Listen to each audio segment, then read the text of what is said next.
look at the situation.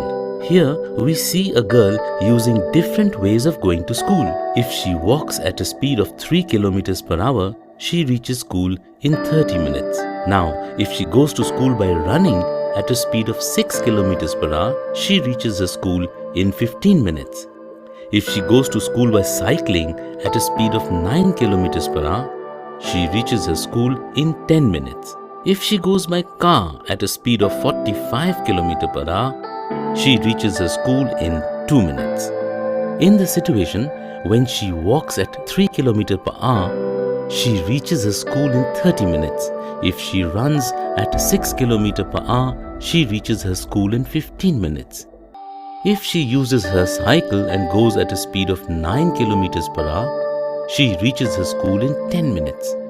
When she goes in a car at a speed of 45 kilometers per hour, she reaches her school in 2 minutes.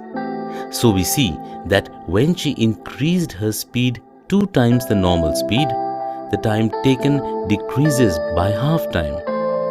If speed is increased by 3 times, time taken decreases by 1/3. And if speed is increased 15 times, then the time taken is decreased by 1/15. Or we can also say that as speed increases, time decreases in same ratio. Now we see that speed into time is same in all conditions. So if we assume in a land of area 500 square meter, we can harvest 50 kilos of crop. It is sure that in a land of area 1000 square meter, we can harvest 100 kilos of crop. And also, in a land of 1500 square meter, we can harvest 150 kilos of crop. Hence, we notice that as the area of land increases, amount of crop harvested also increases.